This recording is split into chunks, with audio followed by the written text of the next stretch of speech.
but I want to quickly Yeah. ask you this burning question. What are the common money mistakes many immigrants make? Right.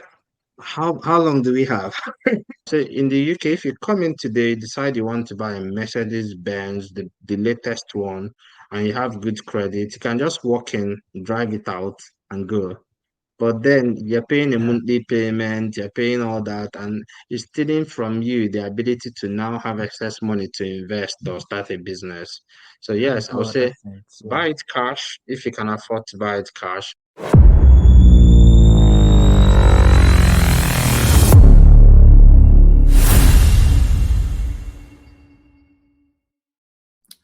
Good evening, everyone. You're all welcome to our very first edition of Japa Conversations, brought to you by Career Edu, Nigeria's largest relocation platform. In this series, we are going to be having honest conversation about relocation, and we're going to bring very, very experienced guests who can provide us with their stories, the challenges they overcame while relocating, and also providing tips that you, who is our viewer, can as well use to succeed locating as an immigrant. I'm your host, Kelvin Alaneme. I'm a medical doctor based in the UK. I'm also the founder of Career Edu. I'll be bringing these conversations to you every Friday by 7 p.m. live on Facebook, Twitter, YouTube, LinkedIn, and our various platforms. So do well to follow Career Edu on all these platforms so that you can be part of these exciting and life-changing conversations. Today's episode is centered around the cocoa, the main driver of relocation, which is money. For many persons who relocate, they do so to improve their financial circumstances. Most relocate to get global skills. With which they can command even better remunerations. But we're also very aware that a lot of people get trapped financially, especially you're coming abroad, which is mainly a credit-based society, and before you know it, you are all in debt. So that is why the topic we are treating today is very peculiar and interesting, and it's titled "How to Build Wealth as an Immigrant." And today, I'm very, very privileged to be bringing a very, very special guest. Our guest today is a special gentleman. He relocated from Nigeria to the UK for his master's, and currently he provides financial advice and services to doctors as well as other high net worth individuals who are building wealth. He's very experienced in financial planning, mortgages, insurance, and a lot. We're going to hear it all today. Ladies and gentlemen, with a resounding applause, let us welcome my own brother, Dr. N.D. Egwim. Thank you for having me, Kelvin. Yeah, I'm honored to be here. And yes, of course, I think it's overdue. We had a few discussions. I thought, why are we not recording these things? This is pure gold. Yes. And in your typical fashion, you've sort of like gone for it and set it up. Yeah, I'm sure we'll have some really good discussions. Thank you very much. We are going to start. I'm going to start from the very, very beginning. Tell us about your relocation journey. Why did you leave Nigeria? Right, I know most people, or like you said, the main reason people left Nigeria was economic. And in my case, I plead not guilty. Originally, I thought I was doing quite well in Nigeria. I had a few businesses, and I also was working in an NGO. But it got to the point I felt I needed to move forward in my career, and I decided to go and pursue a master's degree in the UK. In those days, there was no career edu, so you had to figure out everything by yourself. You had to Yeah. do the research.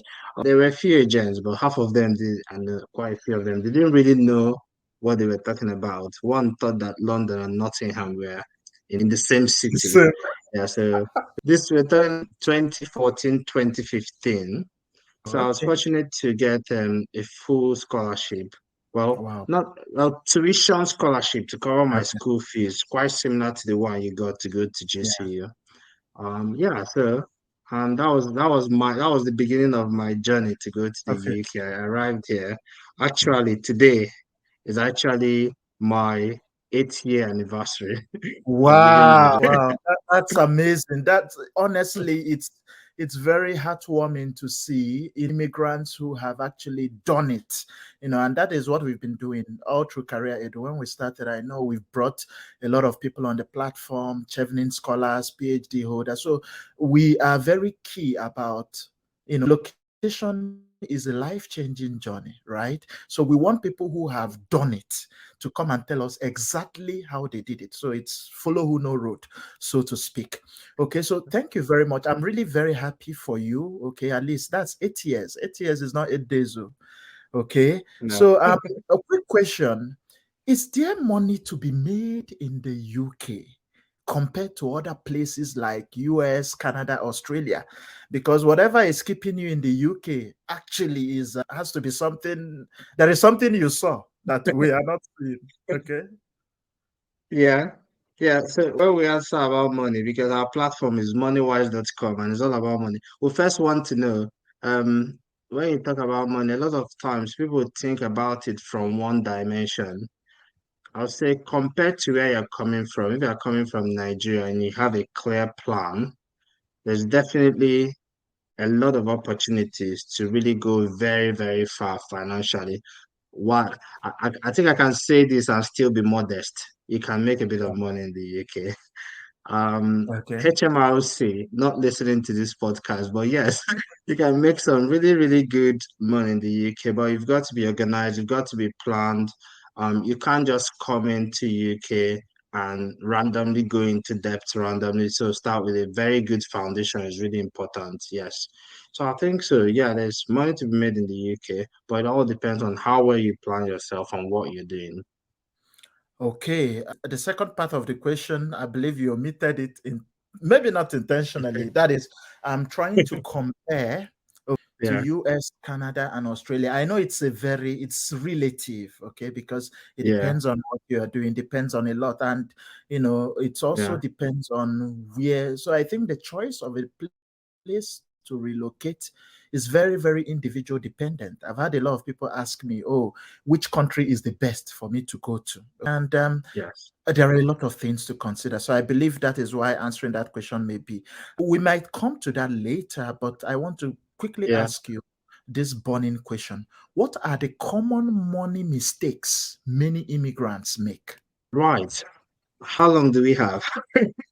No, let's keep talking. Let's keep talking. I'm just kidding. I'm just Okay, kidding. I'm That's a done. very long list of common mistakes. Okay. So I think the first thing, I think it's best to talk from my experience.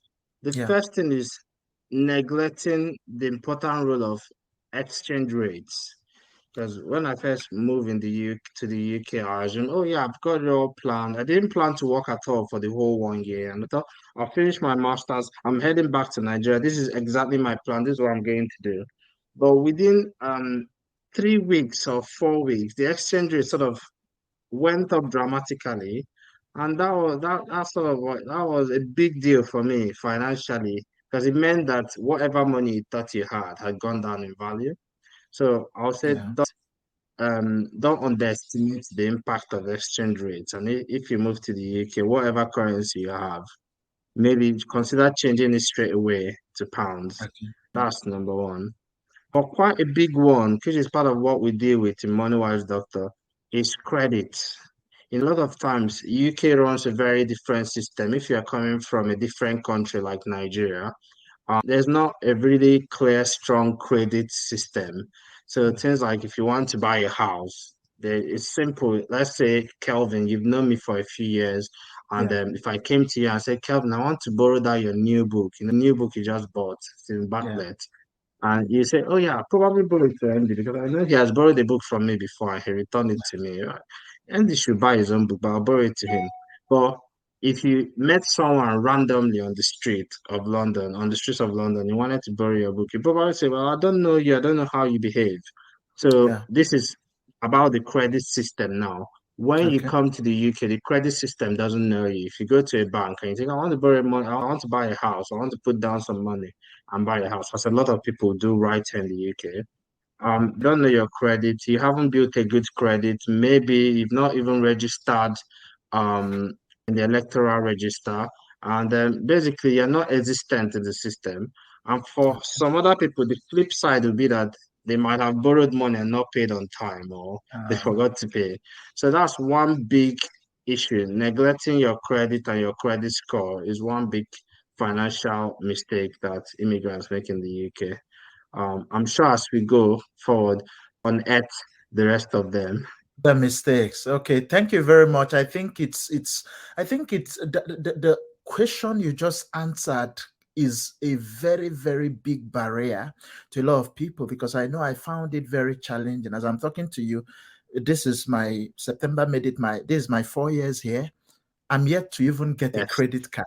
It's ridiculous because, you know, this hard caked information we had coming from Nigeria, we don't yes, want to owe, we don't want to owe, we don't want to do this. So as a result, we usually see debt as very bad from where we're coming from. yes, But you come here to find out that debt is even good. People, you're encouraged to borrow. I'm still overcoming that mental barrier, okay, because I know having a good credit score, my banks have been asking me to come and take, but yeah. yeah. So I'm how sure easy? they're probably Yeah, chasing yeah, you yeah. around, Kelvin, They because come, but yeah, you understand the fact that I think I will use it to build a credit score. I think ultimately that's something one need to do. You use the credit card not because you necessarily need the money, but you can use it in place of your debit card to actually build and absolutely. build your score. Okay, I'll how give you an is example. I'll give you an example in my case. I think my first 3 years, I never used a credit card, never okay? went into any debt. I just paid cash. I'm not playing those games. Yeah, Then at some point, I decided, well, I now wanted to buy a house. I spoke to a mortgage advisor, and when they looked through, I spoke to some banks. So what we'll do is rather than apply, because if you apply for a mortgage and they turn you down, it's going to affect your credit score. It will make it harder for you. wow, So the mortgage advisor went and spoke to some banks or some lenders, and they said no, we couldn't lend any money to this guy because he hadn't had any credit. And at some point, anything? I Yeah, remember when I finished my masters and I tried to buy a phone, and then I would usually just buy my phone, but at that point I thought, oh yeah, right now I'm now living in UK. I've got a job. I can just go and get a phone on the plan. And they said, no, we can't really give you because you haven't got any credit. any So that moment, it took 3 years for me to get that to that aha moment. I realized yeah I need to get into the credit system. I mean, system. like you already pointed out, it's not about borrowing money and not paying back. Part of it is about protecting your debit card and your account, and the other part Exactly. of it is making use of the system. And I'll talk a little bit more about credit cards and the benefits further down the line. Okay, okay. I'll keep that in mind to ask you or to remind you. Just a quick question about doing businesses in the UK, because I know a lot of people do come with their families, their dependents, and as we know, Yeah. dependents are unlimited in what they can do. So, how easy is it doing business in the UK? So I'll say it depends on what the business is, how big the business is. For instance, if you were in Nigeria, I remember I started multiple businesses while on campus. I started multiple Yeah, businesses back then. And you could start the business and then register it later, whatever, get it all sorted. In the UK, most times you're trying to make sure that you register things properly. yeah, If you're going to do any business, you have the necessary skills to do the business, or you have the necessary yeah. team. But that being said, I would say it's no different than here. I think there are actually some advantages that makes it a bit easier to do business in the UK. I'll give Okay. you example with yourself, Kelvin. You are Yeah, running you're running a massive platform, Career Edu. You are doing sort of working with teams around the world, and you don't need to like get a massive office in a plaza. People don't really you get okay. reliable internet connection, which is making it possible for us to even chat and do this stuff. Yeah, Your light is going to be there. You've yeah. got like just the basic amenities, and the rest of it is down to you. So Okay. that is one of the benefits I would say is advantage of doing business in the UK. There are a few things that may be the downside. Obviously, some people complain about corporation tax. Again, corporation tax in UK has been 19% for many years. It's just risen to Which 25% is from it's this year. fair. It's not the Mm. highest in Europe. There are Yeah. other countries that corporation tax are much higher. So I'll say yes, there are opportunities. I said Listen. when you mentioned something about the registration of businesses and how simple you can do it in 5 minutes. You can even Yes. get an appointment to accountant today for you here. Yeah. It reminded me of when I registered my first business in Nigeria. I think I was a teenager. I was in my early 20s, and it's ridiculous how long you need to find an agent, a lawyer, or you can try doing it by yourself. It takes forever. And some people pay someone to register their business. 1 year later, they are still trying to register the business. It was so bad that I Wow. wrote a book about it. I wrote a book about how to register your business without a lawyer, and it's still on Naira Land or somewhere for free. In fact, about 7 years ago, when I had moved Yeah. to UK, I found the book online. Someone was selling it. Book Um, about how to register your business without a lawyer for less yeah. than 10,000. So I those think kind of little things can be things can discouraging make for a a small huge business difference. that doesn't even have a deep pocket to start from somewhere. Yeah. So those are Yeah. some of the issues. Okay, so now let's talk about some financial tips. Okay, I know you came in through masters. I also came in through masters. Okay, so and this is September, October. A lot of students are coming in, to start their masters as That's well. okay. I know from Career Edu, within the past 1 year, we've helped over 1,500 people coming, mainly through masters, but also through other pathways. So, what are the financial tips you have to give to these students who are relocating for their masters? Right. So I think this is really a good time to start from the beginning because that's what helps. You don't want to find out later that, oh, Yeah, I could have done that. So there are some very common mistakes that immigrants make when they come to a new country. I'll say one of them is not having a credit history. We've already talked about it. You can yeah, easily get a credit history if you've got any bill that is on direct debit or you have a credit card or whatever. There are multiple ways, multiple articles. You can go and look on online. You can look at moneywisedoctor.com. There are multiple ways. So you need to get a credit history. Part of how you can improve your credit history include things like making sure you register online for the electoral register. So there's something in oh, the UK, Kevin, I'm sure you know, called the electoral register, where it registers to say that you are living in the UK, you can vote. Because a lot of money lenders use that to find out if you're a real person, if you're existing. Those are simple things, easy things to do. One thing else you can do, or one of the commonest mistakes, is ignoring credit reports. I'll say for my first 3 years in the UK, I didn't really bother so much, or whether Experian or my credit score. What am I doing with it? I'm not borrowing any money. So ignoring it you will not realize that there might have been a gym membership that you didn't cancel until last minute when you want to apply for something. They'll say your credit score is bad. So if you come into the UK as soon as possible within your first few weeks, you settle down, you start your job, or you start your studies, or you get a job. The next thing you want to do is you want to get a bank account as soon yeah, as possible. If you have coming into work as a doctor or nurse or HCA, most times the employer might be willing to give you a letter that you used to okay, open a bank account. As a student, most times the school itself will also be able to give you a letter to open a bank account. The bank account is really foundational, is important. And you can go to one of the main banks. There are multiple high street banks. So these days, there are even banks that are online that you yeah, can go online to register a bank account. That's number one.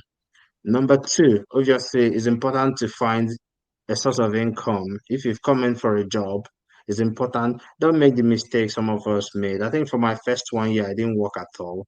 I think, no, why am I working? I've got ideas. you I'm were big running a boy. business. I have a business. When you leave Nigeria, sometimes your Yeah, business in Nigeria will start, like the manager will start telling you stories, you know. yes, So find something to do, even if no matter how little, except well, if as they say in Nigeria, if your papa na Dangote, if your father is a multi-billionaire and you're controlling, you might not need to do much. But if that's not the case, then you need to find something. That's number two. Number three, whenever you get any income, it's important to start immediately saving. Usually advise whether you're a doctor, whether you're a student, it doesn't matter. If you can earn money, you can save. You set up 20% at least. You can do a bit more, you can do a bit less. You can set it up with your bank inside that bank that any money that hits your account is going directly, 20% goes there. You're saving. And I'll tell you why you're saving. Why you're saving, number four, if you're going to stay in the UK, if you're planning to stay longer than 1 year in the UK, there's chances that you start thinking about buying a house. Thinking about buying a house, that will save you rent. I was fortunate to be able to buy my first house within my first year of working in the NHS. So if you have started saving, at least you've got some deposits to put down. Or even if you don't have a deposit, you have something to start building. That's number four. Number five, if you want to save that money, where should you save it? I'll tell you something I did as a student. I was lucky to find out about an account called an ISA. So So yeah, help to buy ISA. It no longer exists, but there's a better replacement now. So help to buy ISA. I just walked into the bank. I wanted to open a second account. I didn't know anything about ISA. And someone in the bank said, why don't you open a help to buy ISA? So basically, the help to buy ISA was this account where you could put money every month. You can put like yeah. as little as £0, or you can put £200 every month, maximum. And when you wanted to buy a house, whatever money you had there, the government will give you 25% of whatever money you had saved. What? So yeah, that would be 25%. So let's assume that Kelvin, if you've saved 4,000, the government is Mm, going to give you £1,000, not as a loan, it's free money given to you to buy a house. wow. So I Yeah. benefited from that as well. There's even a better one now called LISA, Lifetime ISA. So even if Okay. you're a student, you're on tier four, you're on tier two, you can open a lifetime ISA. There are multiple platforms. If you check on moneywise.com, we wrote about lifetime ISA.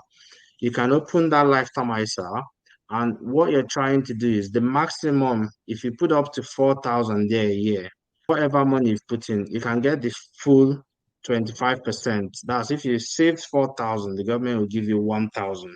And don't worry, even if you can't save 4,000, if you're a student, if you can save 200 or 400, you get £100 just for saving it in the first place.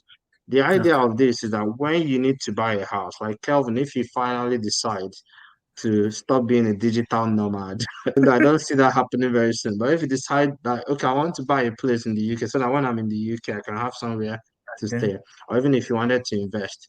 And if you decide to buy your first property, whatever money that you've saved there, you can take it to the government and they will give you 25% of whatever money you have saved. So if you have saved 12,000, you get 3,000. If you have saved 40,000, you get, just for ease of calculation, you get 10,000. If you have saved 4,000, you get 1,000. If you say, Okay. I don't want to buy a house, if you decide, oh, I don't really want to buy a house, the money is still your money. And Exactly. as long as you don't remove that money, if you remove that money for retirement, if you say, okay, I'm going to use it for retirement later in the future, you are still entitled to that 25%. But what's the worst case scenario? You can say, well, I'm leaving the UK. I want to go to back to Nigeria or Australia or wherever you're going. You can still go and close the account and take your money back. You might not get that bonus, that 25% bonus, but you're going to get interest on the account. Okay. So Okay. that's, I don't know, is that point five we've covered now? Now, we've Yeah. covered opening a bank account, which type of, apart from the bank account, you should have a savings. We talked about having a credit score and making Yeah. sure that you're checking your credit rating. The next thing I'll say is that a lot of times people come here and they make simple mistakes like not paying their bills on time. So in this country, I'm sure you've experienced this as well. We pay our bills mostly on direct debits. Yes. So landlord is not going to knock on your door, say, "Ha, you've not paid my rent." Don't do that with my tenant. They just encourage them when you move in, you set up your direct debit so that at the end of the month, the money comes out. We are not going to have that conversation. Oh, what happened? You never pay me. And I say, oh, they Yeah. never pay us. No. So if you don't pay your bills in this country, it can damage your credit. It can hurt Okay. your credit. So if you come in here, you're talking about paying your bills on time. So if you have bills, don't try to do it manually. No, no, no, no. Spend your time trying to figure out your school and all that, but don't be trying to remember the dates of your bill. You set up everything automatically. So that's what we've done. We just from day one, you set up your bills so you know that on 25th your rent is going to go out.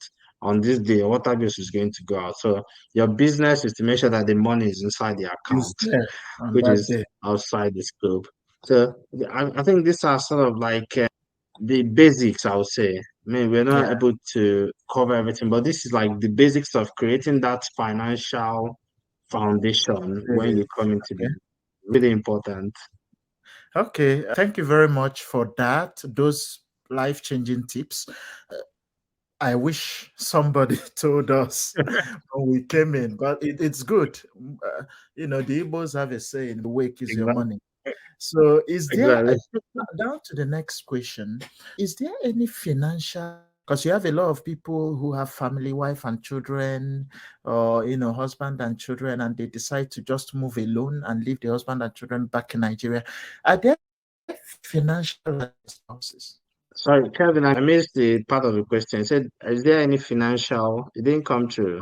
Financial advantages of relocating with one's family, because sometimes we have these people, students maybe who are coming in with dependents. Some people decide to just move alone on their own. So I want to know, is that a wise decision financially, or do they start to benefit if they move with their family?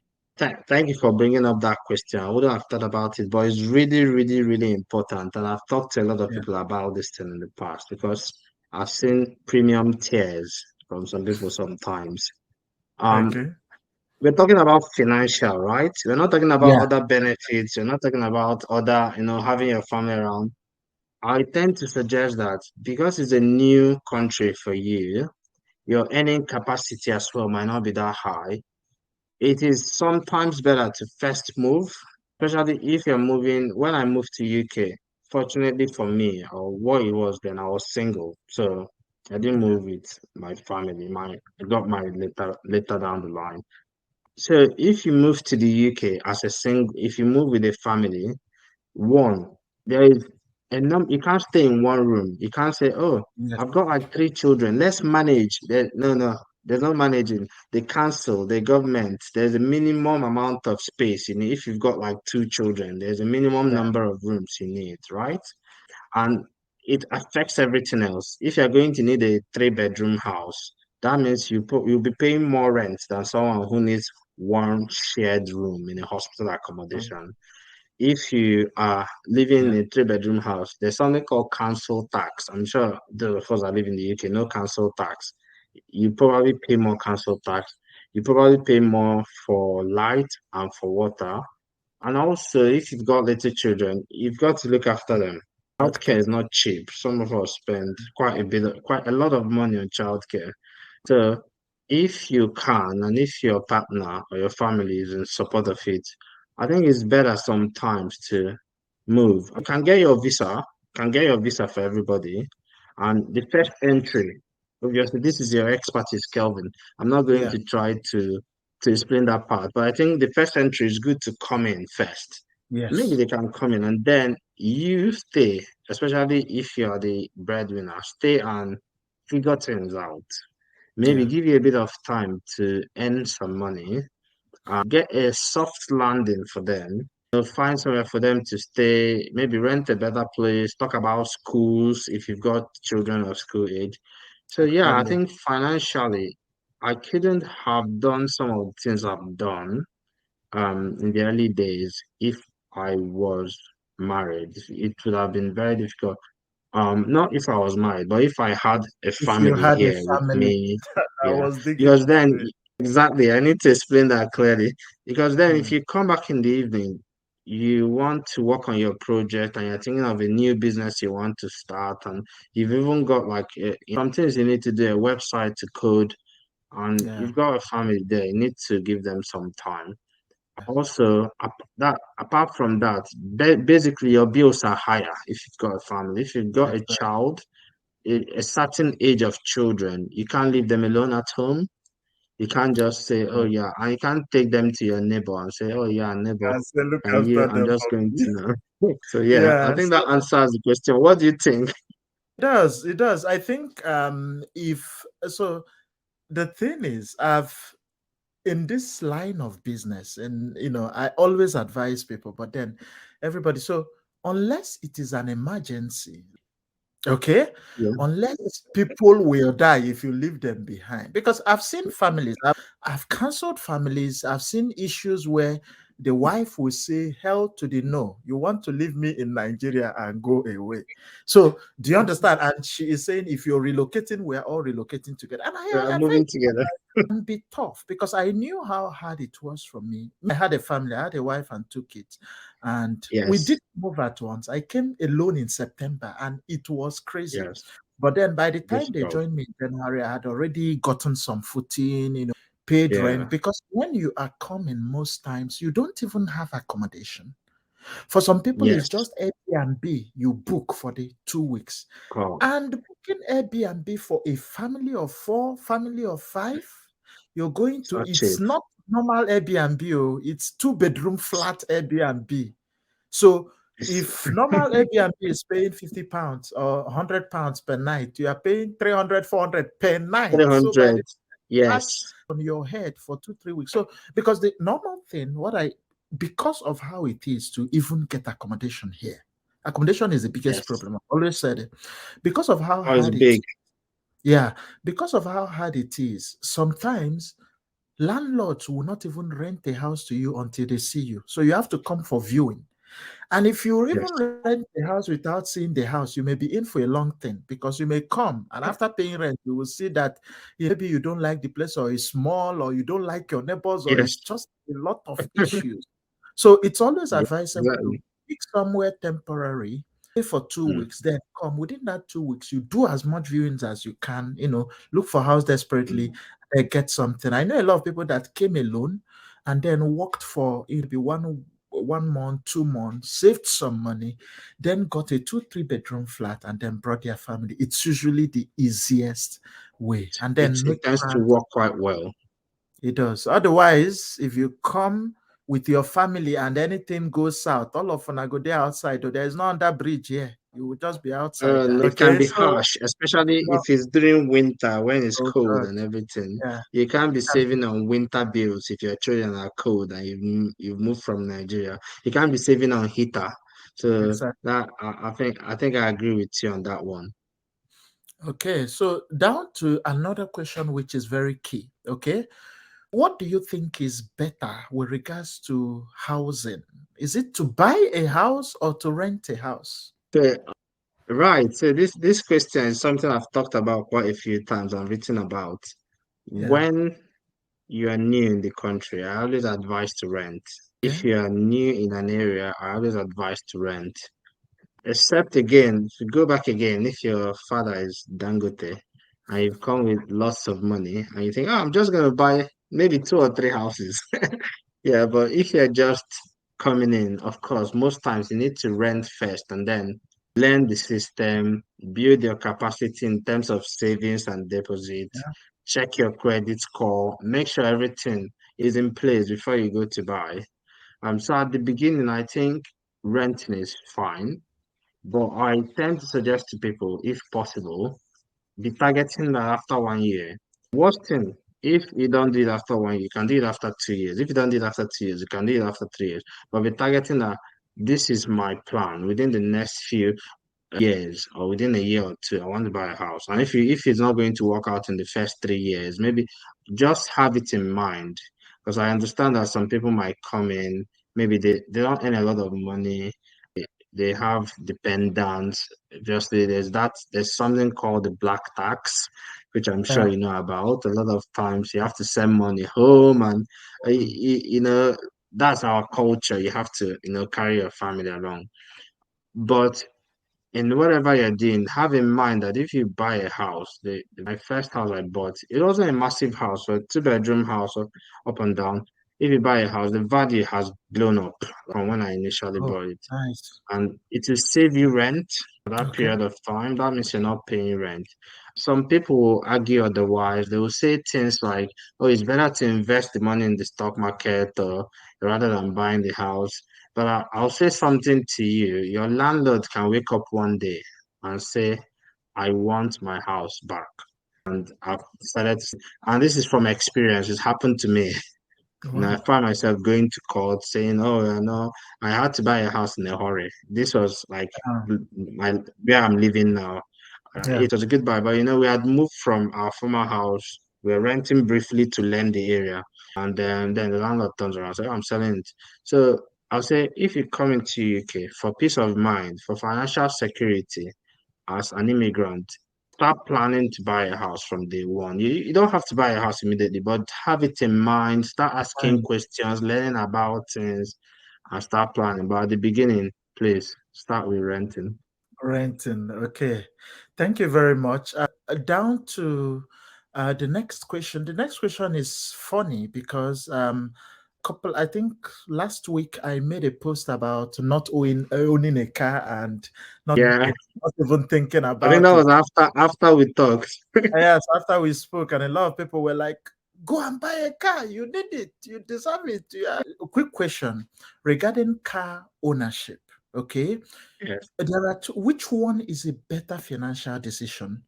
To buy a car outright with cash, because I've had this argument go up. Some people will advise you it's better to buy a car outright with cash or to buy a car through financing. What do you think? Thank you again. I think you're asking some really, really pertinent, really, really important questions. Maybe this Okay. should be like three podcasts. Yes, so I've done both. I Okay. bought with financing, where you pay some and then keep paying, and I bought Yeah. outright. And from the purely financial point of it, a car is a liability, basically. If you're buying a car for your Okay. business, if you're into trucking business or your car, you need it to do your business. Okay, maybe it's an asset, whatever. But Yeah. generally, a car is a liability. Well, liabilities are nice sometimes. I have a nice liability in my car park. So a car is a liability. Now, I think the decision to borrow money to buy a car, for me personally, I look at it based on what is the interest rate. So the interest Okay. rate currently are super high in the UK. I don't want to quote today's interest rate because by tomorrow it might change. So it changes quite quickly. But And yeah. the interest rates being Yeah. high during that time, I tend to suggest to people borrow as little as possible. I've got a few colleagues now, doctors who read our moneywise.com, who reached out and they wanted to buy cars, and I encouraged the person, how much cash do you have? "Okay, right, this cash you have can buy you a nice car. You can manage that. Don't worry, you might not buy Tesla, you might not buy the Range Rover Sport you wanted.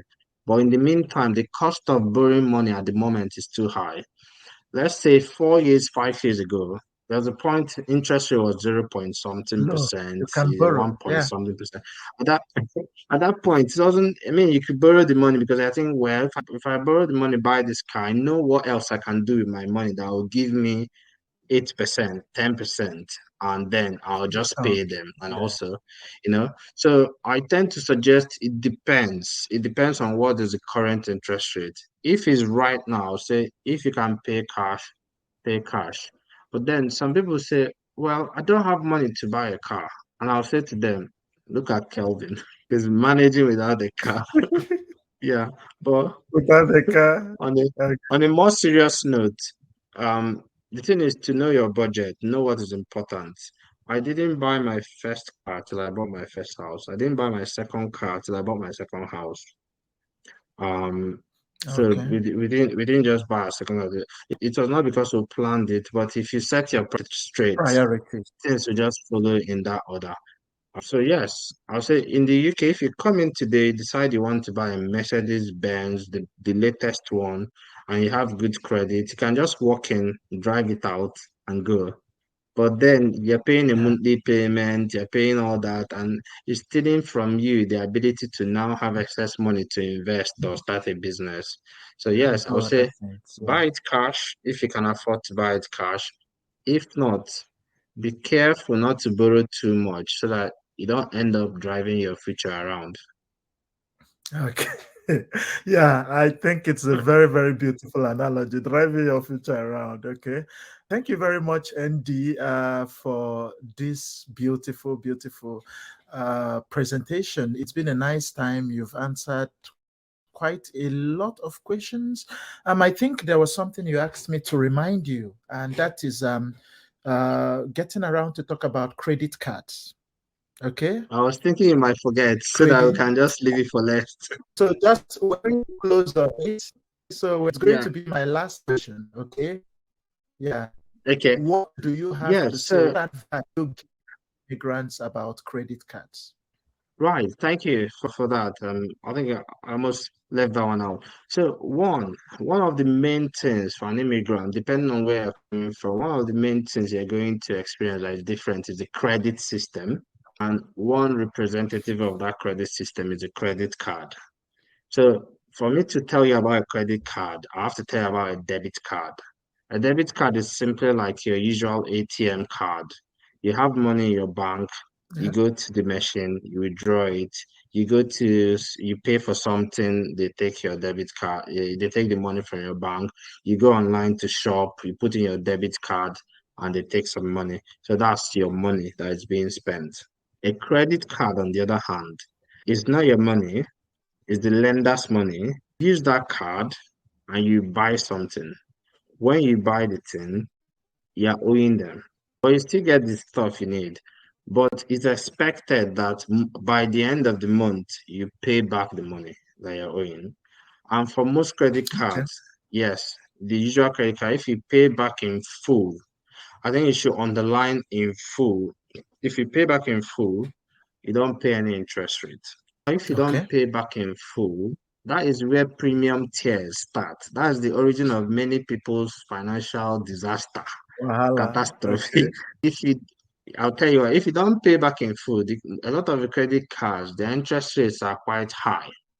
They might even encourage you to say, Okay. oh, you don't need to pay everything back, just pay £5. You don't do that. Because what will happen is that whatever money Okay. you're owing starts compounding. The interest rate is compounding. The interest rate is Okay. compounding. It might get to the point where the original money you borrowed is now a small fraction of the money you're owing. Okay. That's Yes. a trap. You've entered a So bind. it is a trap. So the story is this: don't let the credit cards use. And how can you use the credit card? One, I use the credit card for all my transactions. My debit card rarely sees the light of the day.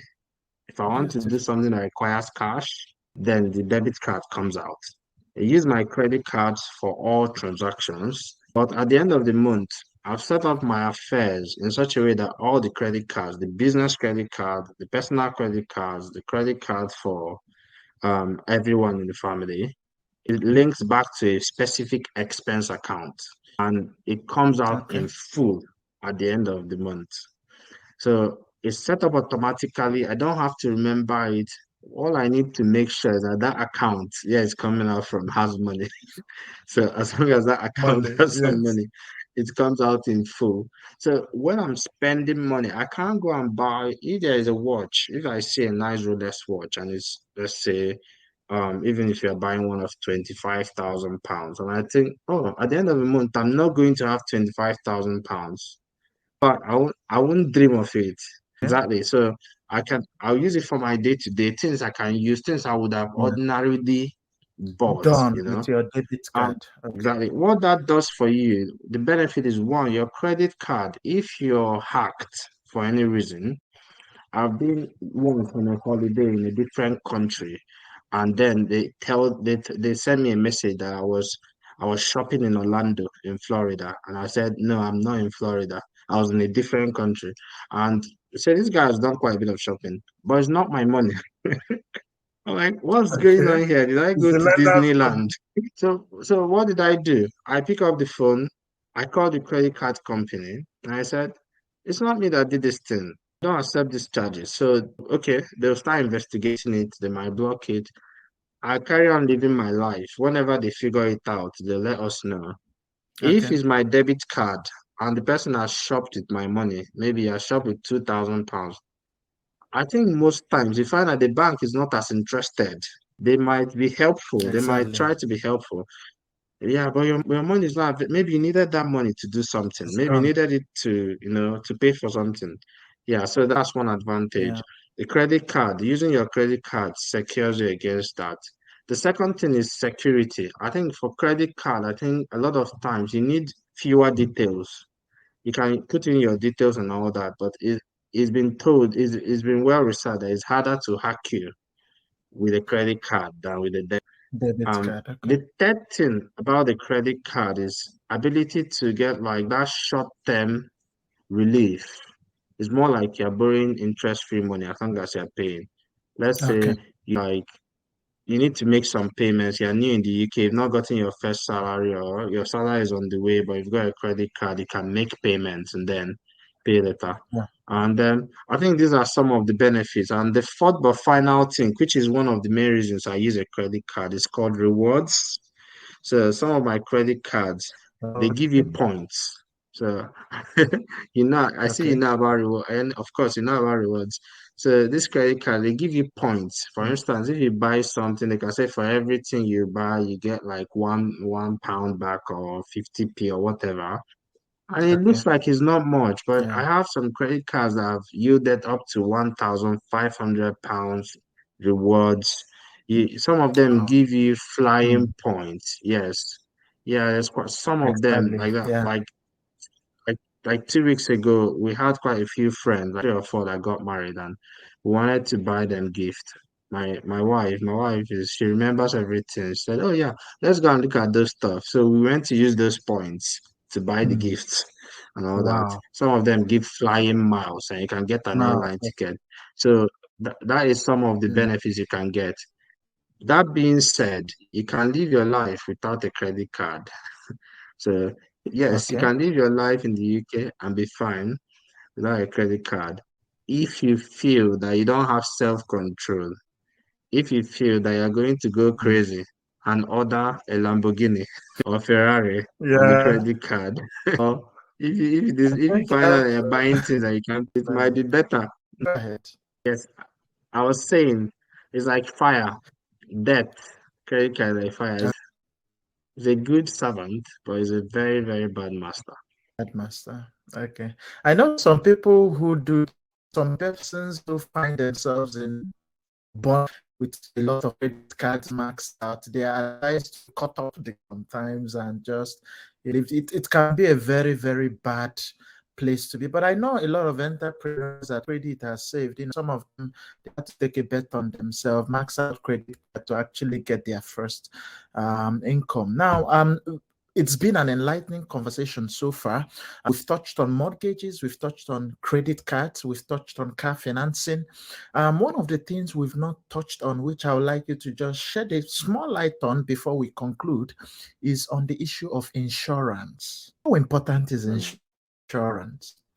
Especially of life insurance, because there is this whole life term comparison and all the benefits. And so a lot of people, especially now, nothing happen, they cannot die. Okay. And if anybody mentions that, like, God forbid, it's not my portion, it's not my portion mentality, but we see how short-lived, 2 days ago, this musician Mobad was alive, but today he's dead and buried. So God rest his soul. But this is how things can actually change drastically. We've also had colleagues who just died, so it can be very. So can you just shed some light on insurance? Is it important?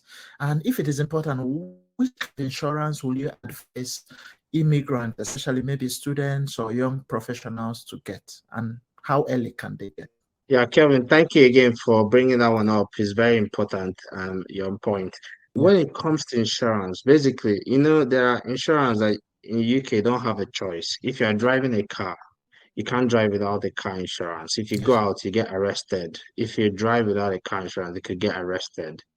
But when it comes to things like life insurance, disability insurance, critical illness insurance, nobody chases you around for it. But the truth is that when you're young Yeah. and when you haven't got any diseases, diabetes, hypertension, or cancer, all those things, is the time you can buy insurance cheaply. It's the best time to actually get your life insurance. Now, the big question is who really needs life insurance? So I will say I pray, so I don't need life insurance. Well, we all pray, but yeah, Yeah. you still lock your door, you're still very careful, you still make plans and all that. The rule of thumb is if anyone is dependent on you, if anyone is dependent on your income, you need life insurance. If, for instance, Okay. you've got a family, or you've got like a brother or sister or parents that depend on you, then you need life insurance. Basically, life insurance is that I know you're going to live forever. I know you're never going to die because a lot of people don't think they'll ever die. But if things do, the worst happens and you're gone, then you want to make sure that the people you've left behind are cared for. So what life Okay. insurance does is that they'll pay a lump sum to them. This is particularly important for an immigrant. When I moved there, I didn't have any, you haven't got like an uncle or father or anyone. So you've got to like think about these things.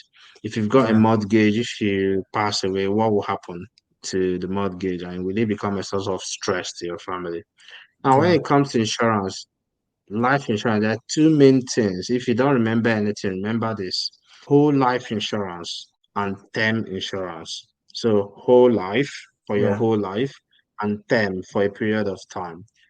A lot of financial professionals, insurance salespeople who might masquerade themselves as insurance advisors, especially if you are new to the system, you don't know, they can convince you to buy whole life insurance. Don't do it. I suggest you don't do it. Okay. Whole life insurance basically covers your whole life. And I'm thinking, well, Kelvin, you're a young man, you are 36 years old. If you're thinking of your family and covering them, I'm thinking that over the next 30, 40 years, you're thinking by then, most likely they may not, hopefully, they're not going to be dependent on your income by then. So why would you buy insurance that will cover it till you're 92 or 93? So you're just paying the insurance company. So what we tend to advise is rather than buy whole life insurance, buy term insurance. So you're buying for a period of time. You can say, I'm buying for 30 years, I'm buying for 40 years for this period of time. And it's usually what we tend to suggest is more financially sound.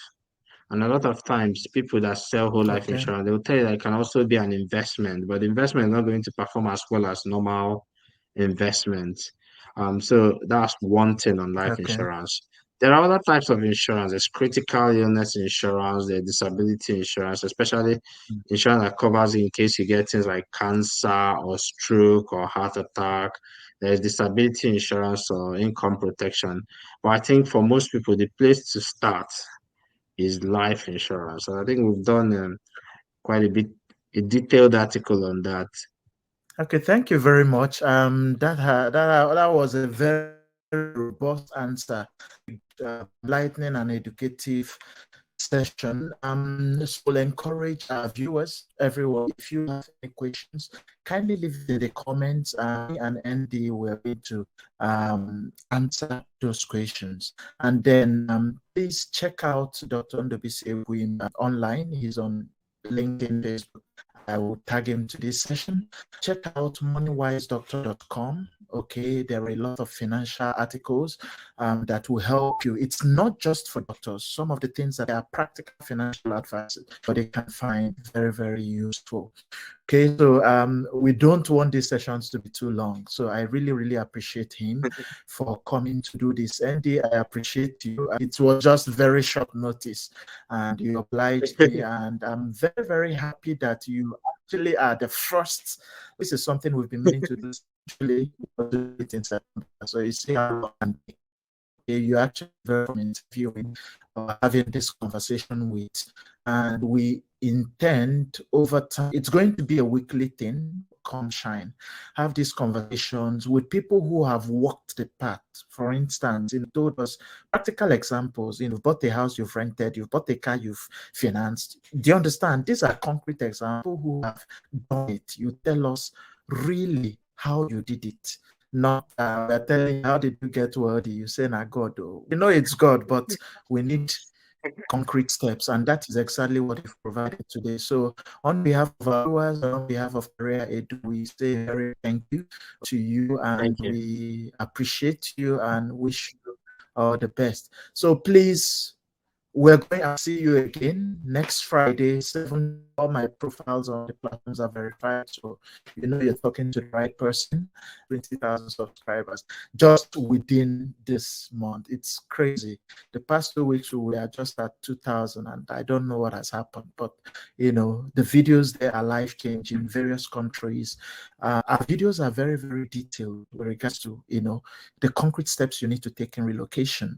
Today we dropped a video about France, the France tech visa. Okay, even for non-technical people, it's dropped videos on Netherlands and various countries. So please binge on our channel and get all the information you want and need. And this is me signing out, saying good night. Andy, do you have any words for our audience? Thank you for inviting me. It's been very interesting, and I've watched your growth with career and the fantastic work you're doing. So carry on the great work. Thank you very much, Andy. God bless you and good night, everyone. See you in the next one. Bye bye.